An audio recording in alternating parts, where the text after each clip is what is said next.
All right. Well, welcome to the podcast. Welcome to the podcast.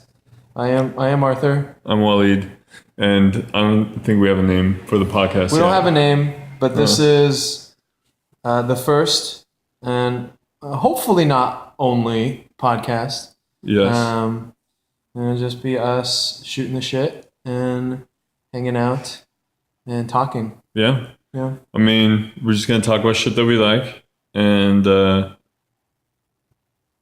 I think interesting things come up when we talk and Freeform. freeform. I think one thing we were talking about recently is Walid, you've been rewatching Game of Thrones. Yeah. And it sounds like there's I like this prompt already.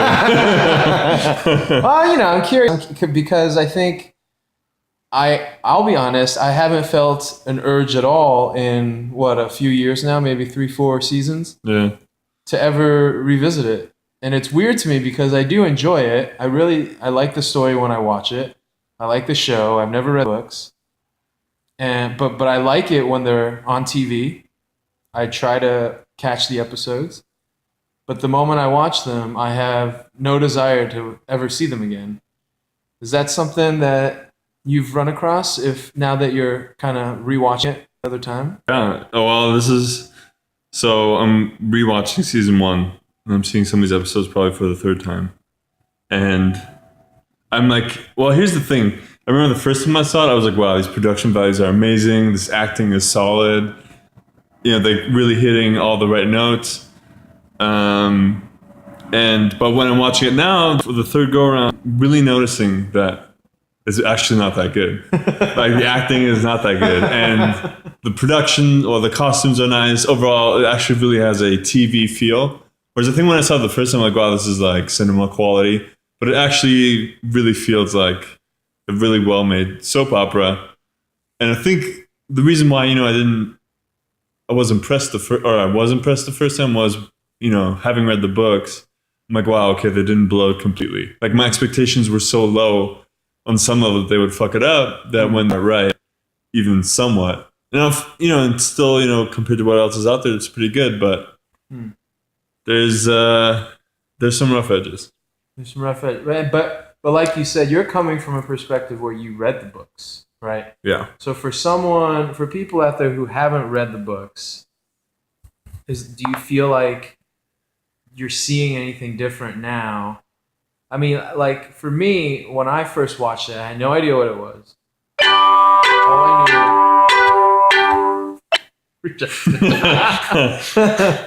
All I knew was, it was based on a book, and now it's an HBO show. But that's all I knew about it.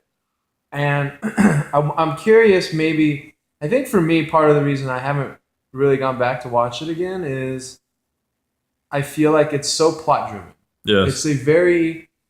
I think people tune in because they want to know story-wise what happens next, right? Oh, what does Tyrion get up to? Who dies next? Right. Who does what to who next? And when you watch it, when you build a show around that, I think you get a lot of viewership, but I'm curious if you get a lot of rewatchability out of that. Yeah, no, you don't. Or at least for me, I'm definitely bored watching it. Yeah.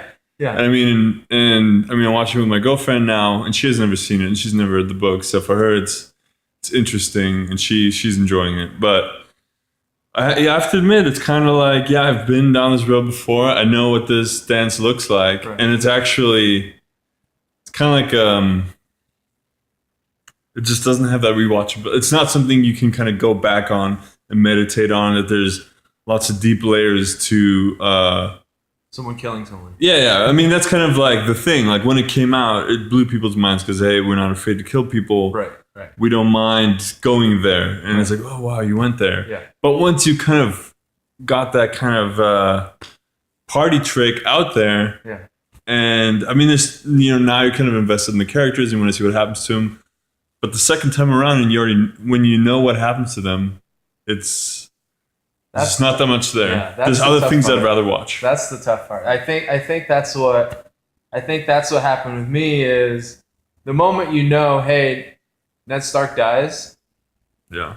it loses a lot of its appeal. Like, I'm curious how many people out there, maybe own the DVDs or keep rewatching it on TV or on HBO Go. I'm curious if, it's still a huge repeat viewability show versus just, oh, you have a huge spike in viewership the week the episode airs and then no one watches them again. I mean, good for HBO, good for Game of Thrones to even reach that audience.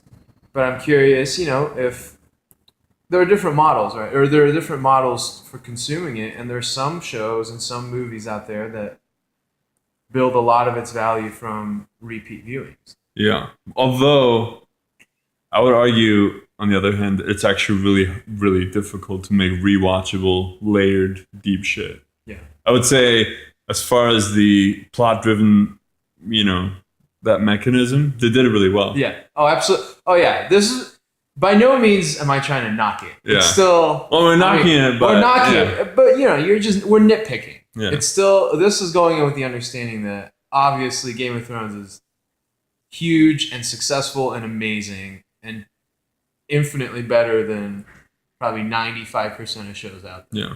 I mean, and I think we talked about this before, is the concept of, like, Breaking Bad.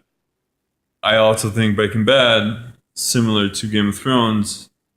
It's plot-driven. Plot-driven, yeah. Breaking Bad is similar in terms of you can't just jump in one episode. Well, you can. It's very hard for anybody to jump into one episode and just start loving it. Yeah. You really have to start from the beginning. It's a linear story. It's really hard to break it up into chunks. And that's what makes it hard to rewatch it. I think a large part of rewatchability is, can you find a rerun? Can you randomly put on an episode and enjoy it? Yeah. And I think the people who could enjoy Game of Thrones or Breaking Bad based on some random episode are the people who have already watched all of it and they understand the whole picture. And they say, oh, I remember this episode. This but I don't think I could sit through another. Like Breaking Bad, would be really hard to rewatch, like a random episode where Skylar is dating Ted or whatever, the dude at the her I would get nothing out of watching that again. Yeah, and I think that's the tough part, and that goes back to even something like Lost years ago, where Lost built up a huge following, mainly just through, hey, you don't know what's gonna happen next, so people tune in just to see what happens next. Yeah. They just tune in to see plot. What happens to the characters, where they end up, and what kind of crazy twist they can lay on them. And then the next day, everyone forgets about it. It's a very different model. Not to say that it doesn't work. Obviously, Lost, Breaking Bad, Game of Thrones, these are all huge, pop culture. Well, they're commercially successul, right? They're huge, right? I mean, there's a lot of good shit that sucks commercially, but that is great. Yeah. There's a lot of good stuff that just kind of falls through the cracks. Right. This doesn't quite catch with the general audience, but can't think of a good example right now. But I think there's a lot of. One thing HBO does a good job of, I think, is they definitely aren't afraid to branch out into these different realms for shows. When you think of Game of Thrones, I'm sure when someone was pitching it, that's got to be pretty intimidating. Because it's going to be an expensive show. You can't just dress up a city street and film it. You have to build everything. You have to build costumes and all this other shit. HBO took a chance on it. But then HBO also took a chance on Lena Dunham doing Girls, which is a totally different type of storytelling. But it's the opposite from a budget perspective. Exactly. But it's probably, the subject matter was probably just as hard for her to get it made on any other channel if it wasn't for HBO. Yeah. So there is definitely an element of that. Yeah. Although, I don't know, Girls, the more time passes, the less I like the show. I don't know why. You know what I think it is? I think for me, it's the show has not grown. I think the first season I really enjoyed because it was such a great introduction to the world and to the characters, and you could say, hey, even if I'm not directly a 20-something-year-old girl, I at least understand the feeling of, just graduated college, looking for a job, living kind of living on your own. Yeah. And that's very universal. And when you do, like, I mean, what I did like about it was it really showed this current millennial struggle to do something meaningful. Like, she wants to be a writer. Marnie wants to be fancy. She wants people to admire her for things that are, fame or whatever. Adam is, he rejects society and conventional ways of living. Yeah. Like, the only person on that show who's really normal, or normal in the normal sense, is what's his name? Ray. Yeah. Ray's kind of the voice of reason. He is the voice of reason. But everybody else kind of has an agenda that kind of, maybe it's because they can't, the options are not there the way they used to be, or the way that people expected them to be after college. That was really interesting. And that was more or less the first season, yeah, which I would argue. And then I think starting season 2, if I remember correctly, I think still had some of that fun. But season 3, especially going into season 3, I think the big thing for me that stuck out was these characters haven't changed. Yeah. Like, I don't need you to change the world. I don't need you to completely, meet all your goals and do a 180 and now be a successful novelist for Hannah, or, be a successful whatever these people want to be. I don't need you to, like, reach your end goal. But I do need you to show me some sort of growth in your characters in terms of you're not so self-centered anymore. You're not having the same kind of petty arguments you're still having with your friends from season 1. Yeah. You're not still making these kind of relationship mistakes that are sort of universal, but it's also, hey, 3 seasons in, it gets a little repetitive. And I think for me, that last season, the 3rd season, was very forgettable in terms of... Is it the last season? No. Oh, okay. I think they still... I feel like they really doubled down on who they were. But that's what I mean, is I think they're really like, oh, this is the character, we have to, like, really highlight this. Whereas you've already carved them out pretty well. Yeah. You should try to grow them in different ways instead of reiterating the same thing you've already done for 2 seasons. Yeah. And I think that's what makes it a little forgettable is, like, I honestly don't remember a lot of highlights from season 3, comedy or drama wise, from that show. No, I don't know. It definitely hit a rut of some sort. Yeah, and I think part of it is, I don't know, I feel like it got a little repetitive in terms of you knew tuning in every week that you would get some sort of pettiness and smallness from Hannah, and some sort of weird awkward argument, and some sort of weird awkward nudity. Yeah. And that was more or less it in a bottle, where that once felt fresh and exciting. 3 seasons in, you got to show me something else. Yeah. You gotta give me something else to work with. I think that's one of the great things that great shows do, because it does require you to draw out stories for so long. You have to find ways to reinvent. It's true. There needs to be some element. Like, the original recipe is good, but it's kind of, I don't know. I do feel like it's like the age of no third act. Dark Knight Rises, great. Good premise. Your Act 1 is good. I'm excited. Act 2 kind of continues what Act 1 has established. It gets there, yeah. And then Act 3 falls apart because you had the idea. What if? And then, but what if? But then what? Like, you never finish it in a meaningful way, and I feel like that's what Girls is running in, just on a much larger time scale. Right. It's that the premise was awesome. And the premise still is awesome. I think the premise is so open that you could still say... I mean, they could still turn around. You could do it. You could do anything you want. It's girls in New York, right? I mean, the possibilities are endless, but you're right. I think... And maybe this is the Act 2 where the fantasy falls apart. Right. They are realizing that. Maybe they're not realizing it yet, but this is where the... But I think the difference might be that the audience is starting to realize it before the show is. Yes. I think maybe, at least from my personal conversations, I do feel like the reception has cooled, especially in the third season. It's been a little bit more tepid. I don't think people are as excited about. Oh, I did you don't watch think I Girls? even finished it. Right. Yeah. You know, I think that's a problem. I think if your audience is getting bored before you realize it yourself, that's an issue. Yeah. You got to be able to address that. I think it's okay to have boring episodes. Yeah. Sometimes it actually, build Gives up you some the contrast. drop on the beat. Yeah. You gotta have a little lull sometimes. Yeah. But I think, that's a tough thing to do. I'm glad you brought up Dark Knight though, because it is tough. I'm glad I brought it up too. Yeah.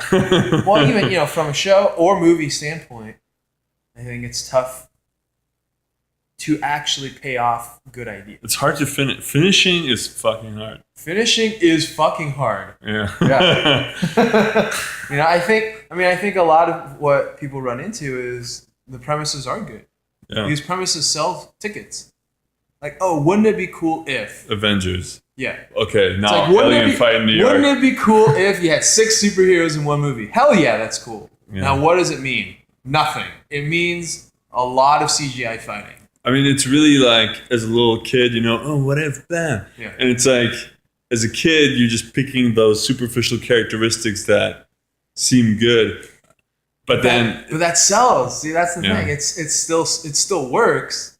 So there's really no argument against it to say, oh, you shouldn't market and pitch and create things based on that. You know what it reminds me of is when I was a kid, like 97. It was like the NBA 97 game. It had like Michael Jordan, Skype, and whatever. And you could like make your own teams.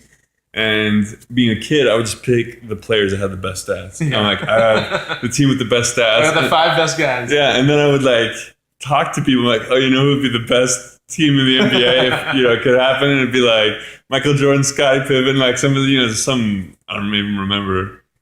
I mean, I don't even watch basketball that much, but at that time, when I was playing that game, my thinking was so superficial. It was just like, oh, if I pick the 5 best heroes, then that will be the best team, and that will therefore be interesting. Whereas, reality is not like that.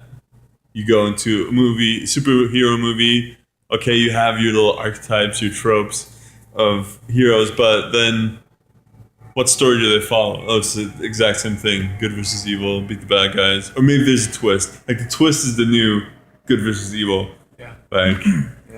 Like, oh, the bad guy was the good guy and the good guy was the bad guy. And like, now that's almost becoming like the new normal. Like, the twist is not, like, if you don't have a twist. Yeah. It's an uninspired, generically speaking, I think it's lazy storytelling. Yeah. Because it is so much of it is, like you said, let's add a bunch of assets together. Because if you have asset 1, 2, 3, 4 in a row, that equals great. Whereas sometimes, the whole is not the sum of its parts. Yeah. However you want to say it. I don't actually know. Well, it's kind of like you're dressing up. You're like, well, I want to wear fancy clothes, so I'm going to get the Gucci loafers, the Prada belt, the monogram purse. Like you're getting all these little pieces that, You nitpick the best pieces from every catalog. But you put it all together and you still have like kind of a clown costume. Yeah. You just look like vomit. Yeah. It looks like it's like that guy. It's like that guy we saw over on like Avenue A, who was walking towards us in like the suit and the pants. Remember? Who was it? I think it was after we ate dinner. We ate ramen. Yeah. And we saw that guy walking towards us, and he was like dressed like head to toe in like this like white jacket, like shoes, pants, like sunglasses. And he was like lost. He was like walking around and he didn't know where to walk. Anyway. Yeah. It was like that guy. And we're like, oh, he looks like he stepped out of a... Oh, yeah, okay. It looks like he tried to imitate like all the best pages from a clothing catalog. Yes.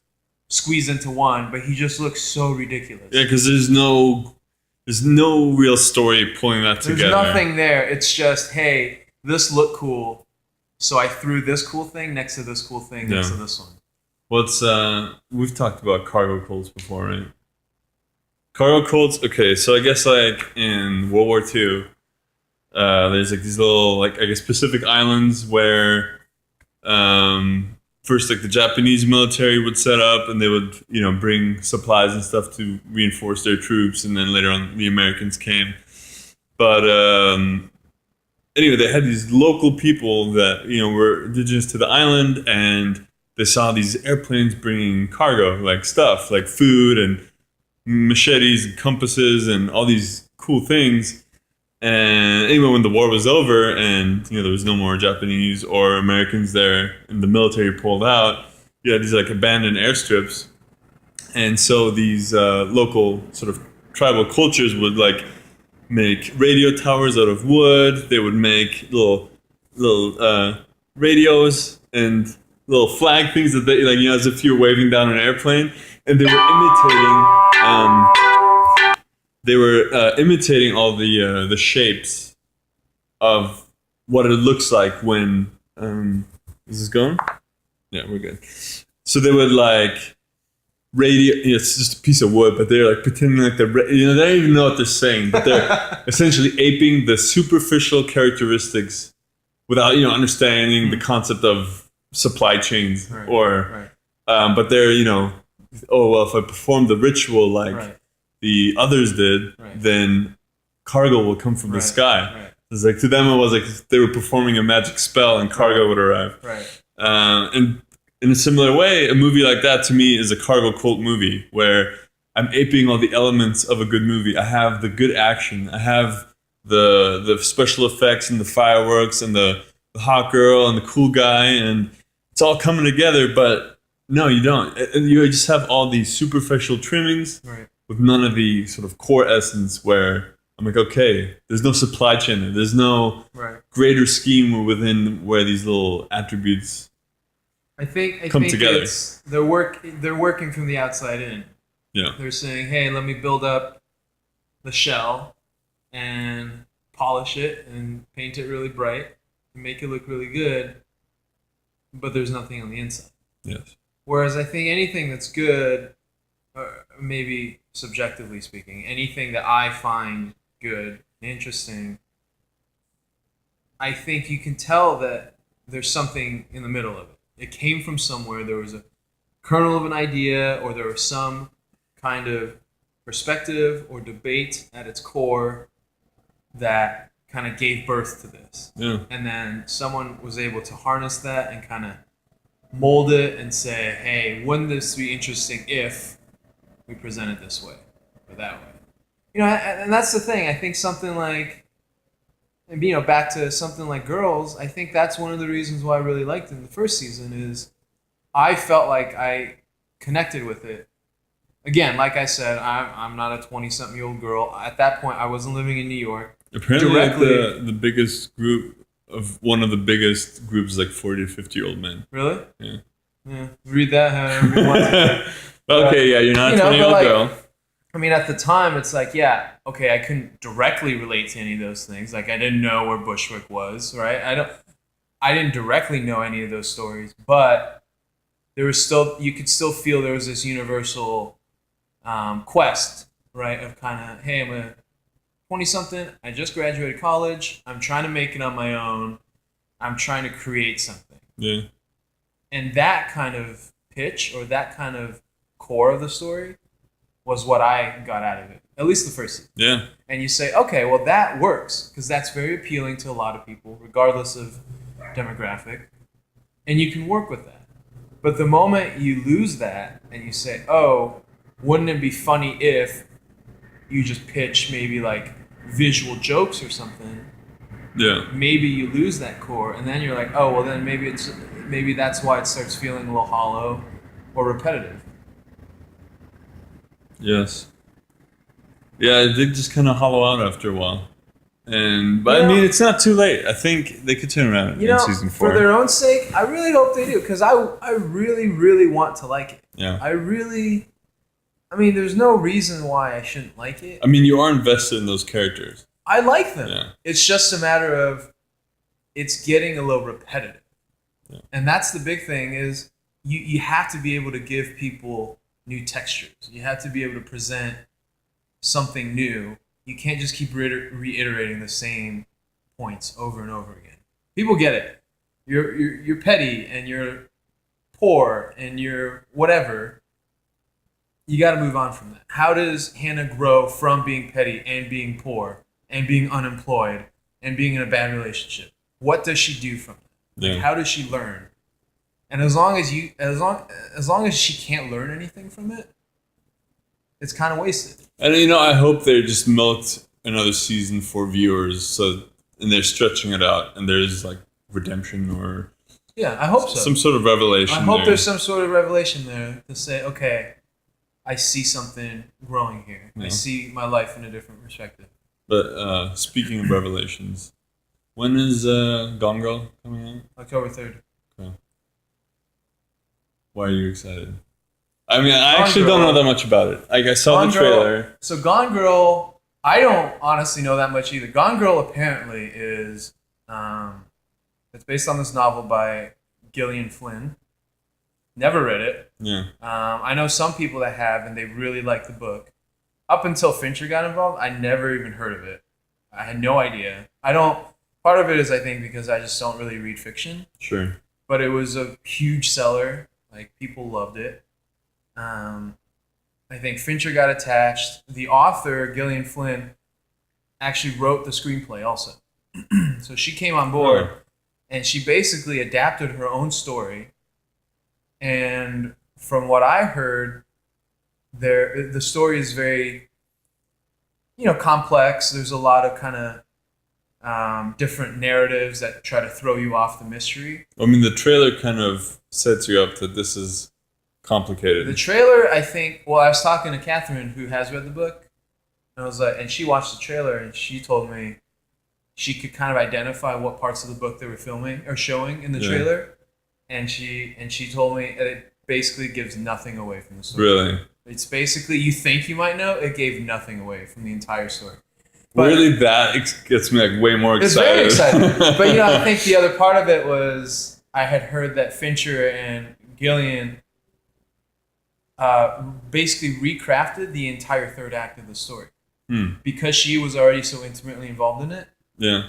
They actually, so I don't know, obviously I haven't read the book, I haven't seen the movie, I have no basis for comparison, but I'm curious maybe after the movie comes out to see maybe what changes they made, because it sounds like they actively changed a lot of it, and she was involved in changing it, and it was her own story. So I'm curious if maybe she kind of always wanted to make those changes when she was even when she was writing the book, and now she got a chance to make the changes. Well, I'm like tempted to read it now, but like Yeah. because I know I want to see the movie, because it's a Fincher project and that kind of stuff. I don't want to read it yet. Usually I want to read the book first, film after. Right. But in this case, now It's only a couple months. You can wait it out. Wait it out. And then, apparently it's a great read. It's really fast, so I'm sure it's probably one of those like Saturday books. You could probably just finish it in a day.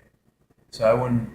Yeah, I was thinking of reading it too, but then I really want to see how Fincher handles it first. Yeah. And I want to see maybe if I can spot any kind of embellishments that he would bring out of it. Yeah. And then if you go back to the original text, you're like, oh yeah, I can see that. It's like Fight Club.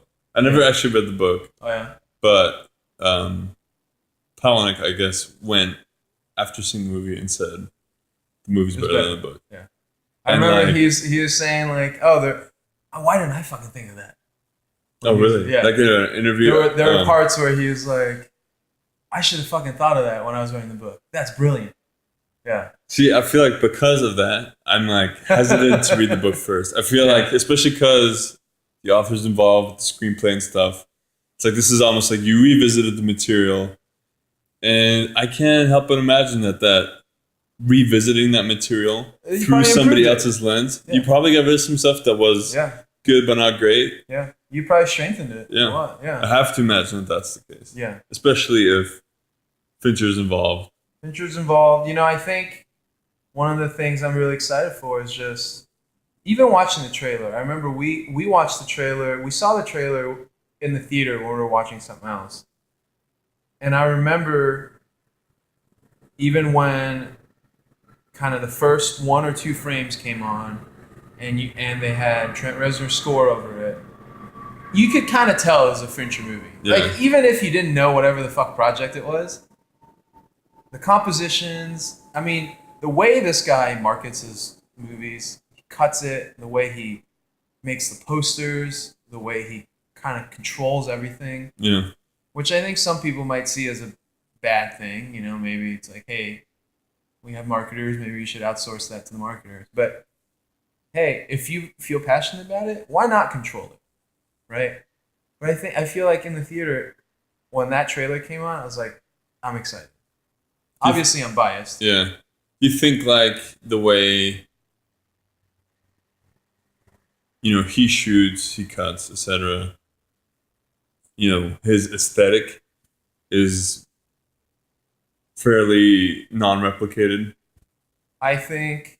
I don't know if that's non-replicated. Yeah, I mean, I understand. I think maybe one of the reasons I really like Fincher is he has a very strong style, and I really value it. And I think, apart from the subjectivity of if you like this style or not, I think it's tough to argue objectively that it's a bad thing that directors have a style you could identify so closely to that person. Yeah. Look at even someone like Michael Bay. Regardless of what you think of him, you can always tell if you're watching a Michael Bay film. Now, regardless of if you like the film or not, or if you think that style is good or not, there is value in, hey, he has branded himself so well. Like a Picasso, like a Picasso. It's like, hey, if you look at that, the moment you have like YouTube... Not saying Michael Bay's Picasso.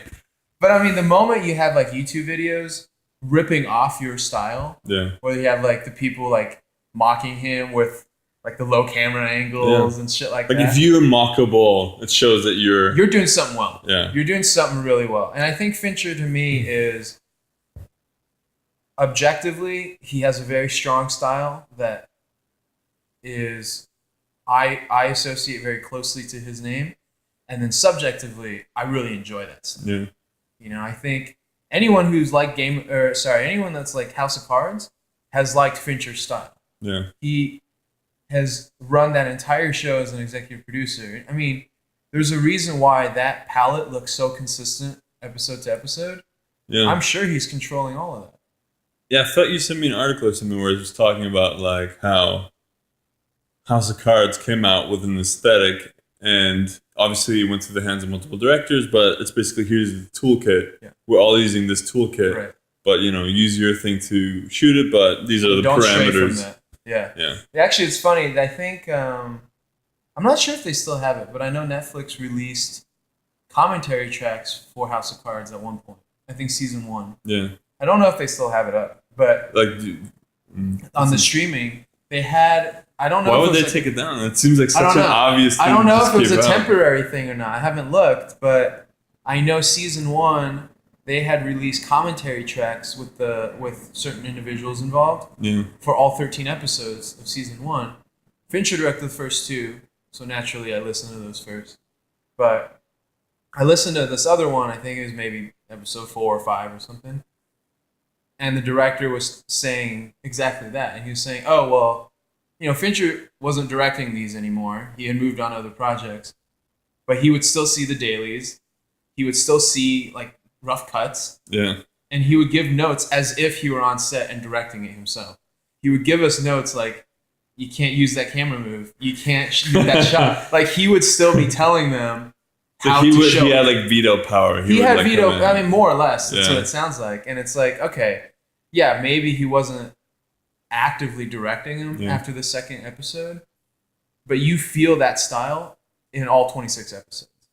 And that's something that has a lot of value, I think. Yeah, although I do feel like the end of season 2 got lazier. It was not nearly as tight as the beginning of season 1. I think maybe part of it is the further away you get from Fincher's touch. Yeah. I mean, maybe I'm giving him too much credit, but...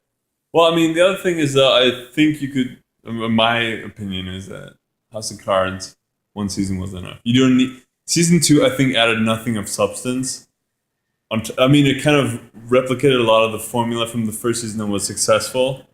But from a transition, notes on the nature of power, the maybe even how power works in modernity, in a democracy, kind of, or criticisms thereof through this sort of weird anti-hero that you end up kind of rooting for. I think all those themes were explored as well as you needed to explore them in season one. And I think season two, while still really being enjoyable, I think lacks a lot of that depth because you already tread so much ground in the first season. You made such a nice arc from him becoming from congressman to vice president. But for season two, the transition from him to go from there to the next rung, a lot of it was just I would agree. Half of me really agrees with you, yeah. and half of me thinks, well, it was necessary. The half of me that disagrees would say you had to show him go somewhere. So naturally, the next step is, yeah, he has to climb the ladder and get to the presidency. I feel like if I were in that writer's room, Yeah. the first day of brainstorming would have been, oh, you have to know that season two ends with him being the president. You know, I feel like that was always locked in. Yeah. So they kind of had to backfill a lot of it. And I think that's where a lot of the maybe fat on the season starts coming out. Is I think, because I agree with you, I think there was a lot of filler this season. Yeah. I think there was a lot of redundancy in terms of what they're exploring, what the message they're trying to say is, and even just straight up storylines. Like the hacker guy, the guy with like the guinea pig or something, or the hamster. I think his original intent was like, oh, he had to get Lucas or the other guy into jail. Like I think he was only there to wipe out the reporter side's storylines to say, oh, the after, hacker? Yeah, like after Kate Mara dies and gets thrown in front of a train. Yeah. Her boyfriend guy at the newspaper, he like goes on his little vigilante research. Right. And the only reason the hacker guy is there is to kind of draw him in and then like throw him into jail. No, he's got another reason. At the end, he's the last loose end because he knows about Doug Stamper visiting that girl out there, and I guess Doug's dead. So, but to me, like that hacker storyline overall just felt fat.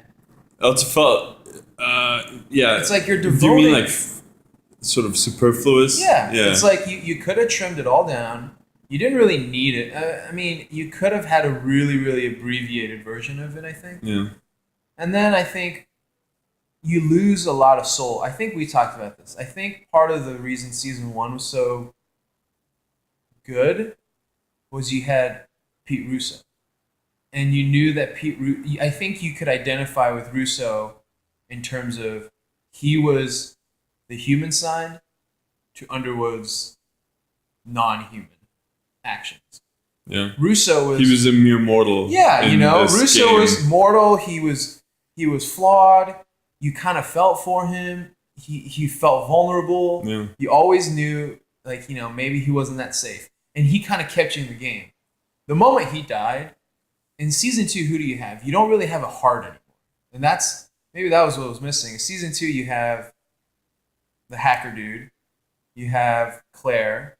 They're going crazy. Well, I like Claire, but then you have the whole Chinese subplot, which also felt a little overblown. I felt like all of it was like, here, the Underwoods aren't having that easy of a time. Here's some adversity they're overcoming. And the whole Raymond... that's what I mean. Like, overall, all these elements were already... The intrigue, the backstabbing was already explored in season one. Right. I agree, you had a successful show. Of course, you're going to make a season two. But I think if there had never been a season two, I don't think we would have really missed out on much. I'm curious. Although, of course, if there's season three, I will watch it. Yeah, well, that's what I was gonna say. Is I know they're doing a season three. I'm curious how long they're gonna go for. I think they have a strict story in mind. So it's not going to be It's not gonna be season after season after season. I'm hoping they ended after 3, and that the third season you have to see his downfall. I mean, if you're gonna follow, so much of it is Shakespearean. So much of it is based off things like Macbeth, or even Julius Caesar. Or you go, There's no way this guy's gonna live. There's no way this show can end with Underwood like reigning over the world.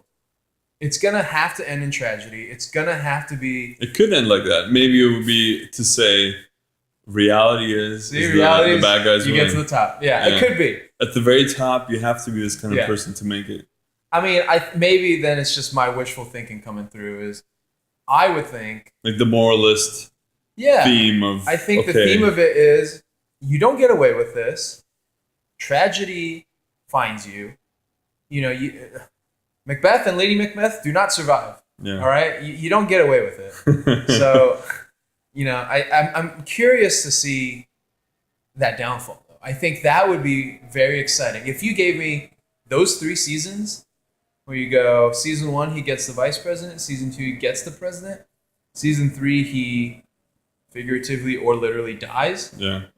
That's a nice 3-season arc right there. Yeah. Although I would argue you could skip season 2 and go right into season 3. You could. You could start with him being I mean, VP is not like, but all things relatively considered, it's still like a realm of power that's probably above most stations that most mortals would achieve, right? Yeah. I'm curious. I think for me personally, it was Russo that made the first season. And I think, because I have thought about it a little bit, and I think season 2 did feel a little hollow in terms of you didn't have a sympathetic character. You didn't have someone there that you could feel for. Everyone was so cold. Like, you won't feel for Tusk. You won't feel for any of the Chinese people. Sorry, Chinese characters. You won't feel for Claire. You won't feel for... I mean, who else is there? You won't feel for Doug. I guess maybe some people might have felt a little sorry for Doug and Rachel, but again, Rachel, that's not the same thing. But here's the thing: that storyline, when I was watching, it bothered me. I was like, again, why that was one that guys... was very flabby. You're like, you don't need half of this. I think they were missing a huge emotional. You could feel bad for the hacker. He's stuck there with his little hamster, with his shitty music, with his techno and his hamster. Yeah, I feel bad for him. But you know, like that was a huge void that in the first season you had a great character to hang on. Yeah. Now you don't. So okay, now you have to kind of fill in a lot of these voids, and maybe that's the end product. I mean, again, like we said at the beginning, I think a lot of this is just me nitpicking. Obviously, I love the show and I think it's amazing. Yeah, I mean, I will definitely binge the 3rd season. Yeah, like I'm still gonna binge it. Yeah, but it's just, purely aesthetically speaking, season 1 was great. Yeah, and season 2, and it's tough when comparatively speaking, was not as tight. It's tough when your first season is so good. Yeah. It's tough when you start off so strong. It's very hard to follow it up that strong. You know, and hopefully what you can do then is just end it strong. Yeah. If it's the end soon. That's true. Well, speaking of ending, I think, for our first epi. Nice. Feeling good about it. Feeling good. Yeah. Okay. All right. Well, it's been real. It's been real. Until next time.